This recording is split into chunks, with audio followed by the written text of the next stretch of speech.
शरीर ढीला छोड़ना, कई बार शरीर में कंपन आता है या कुछ भी नहीं होता तो भी आंख नहीं खोलनी, कोई पड़ोस में से कोई आवाज आती है तो भी आंख नहीं खोलनी।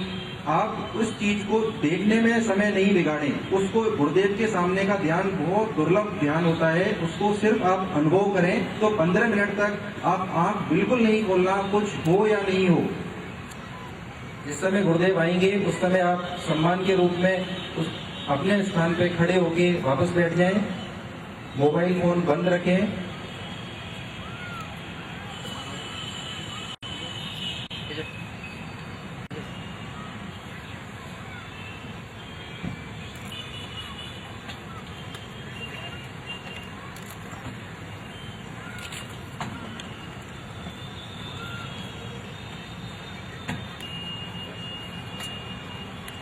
कर्नल जी,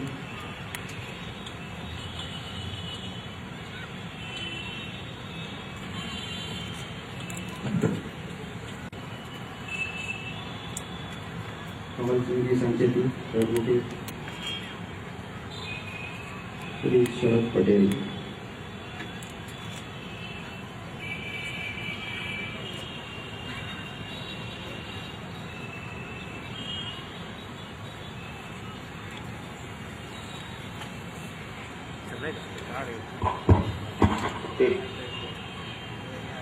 देखिए, जिस बात के लिए, जिस काम के लिए आप लोग आए हो, उसका थोड़ा मैं फिलोसफिकल आधार बता दूं, क्योंकि हजारों तरह के प्रश्न आपके दिल में है और ये बात परेशान कर रही है कि जो काम साइंस नहीं कर पा रही ये कैसे कर रहे हैं।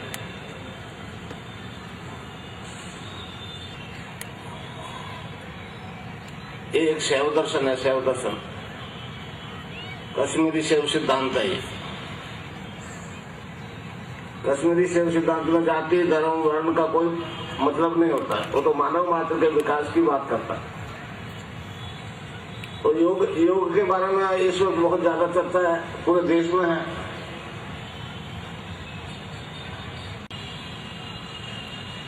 भारतीय योग दर्शन का तो मूल उद्देश्य मोक्ष है, रोग है ही नहीं।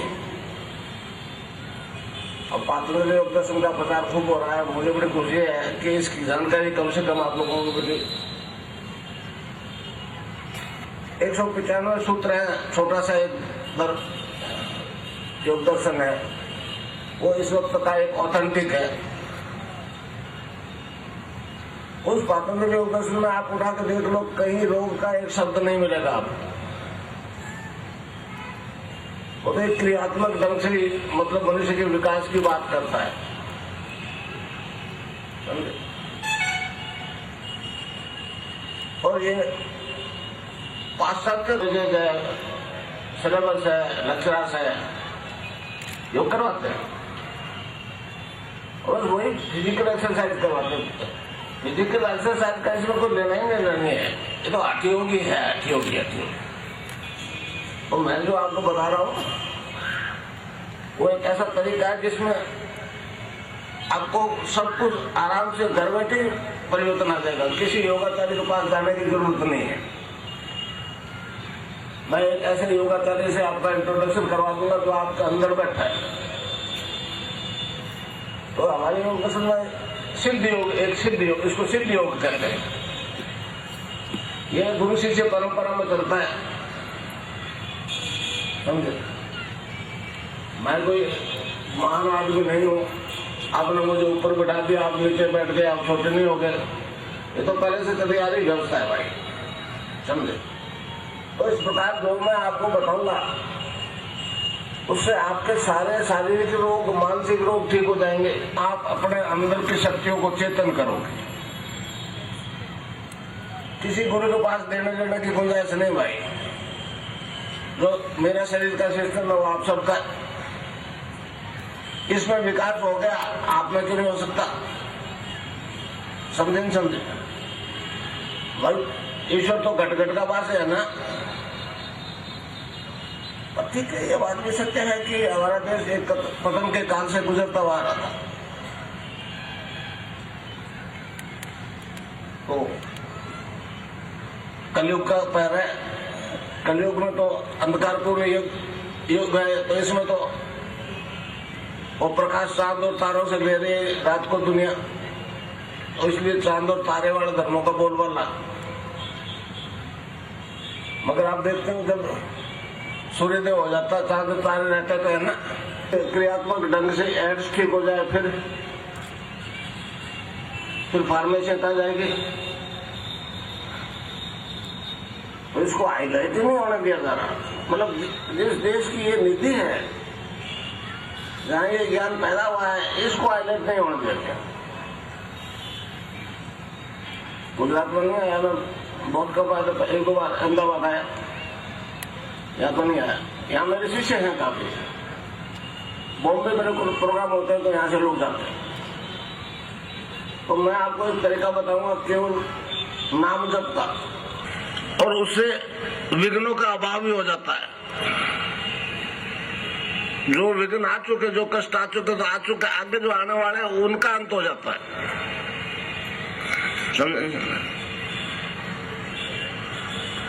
महर्षि अरविंद ने इसको संजीवनी मंत्र कहा है, संजीवनी मंत्र। तो मैं राम के नाम की दीक्षा देता हूँ, समझे आगे दे जाता है कोई मान विभूति।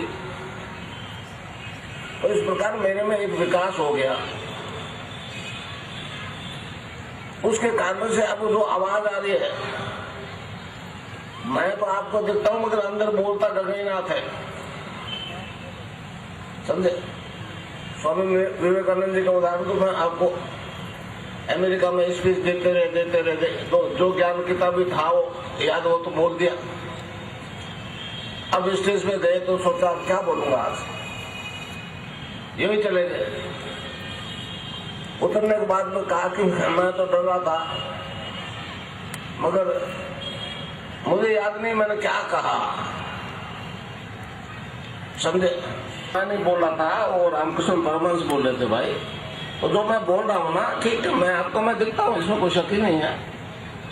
परंतु ये परिवर्तन जो है आप में आएगा, वो जो नाम बताया मैंने, नाम का ईश्वर का जपने के लिए तो है, नहीं तो नहीं आएगा। तो आना जाना कुछ नहीं है भाई। आप जन्म से पूर्ण हो, आप नहीं समझ पा रहे आप क्या हो। मैं तो आपको अपने आप से इंट्रोडक्शन कराऊंगा, कुछ भी नहीं दूंगा। किसी को पास देख लेने की गुंजाइश नहीं भाई। कोई कुछ कहता है मुझे कोई फर्क नहीं पड़ता, मगर मैं तो साफ कहता हूँ कि मेरे पास कुछ नहीं है। जो मेरे पास है आप सबके पास है। उन शक्तियों को आप चेतन कर सकते हो, जैसे मैंने किया गुरुदेव की शरण में जाकर। एक हमारा ये दर्शन का विधान है। तो इस प्रकार शब्द से सृष्टि की उत्पत्ति हुई, उसको आधार मान करके शब्द ब्रह्म से परब्रह्म की प्राप्ति का सिद्धांत है। गीता में कहा है ना, ओम तत्सत से ये सब कुछ पैदा हुआ, रचा गया। सभी ईश्वरवादी धर्म मानते हैं इस बात को, शब्द से सृष्टि की उत्पत्ति। तो ये शरीर शब्द से पैदा हुआ। अब वापस शब्द में बदलने की बात कोई नहीं करता, केवल हमारा दर्शन है। 5 तत्वों से शरीर बनाना, आकाश, वायु, जल, अग्नि, पृथ्वी, और पृथ्वी से अवसर पैदा हुआ।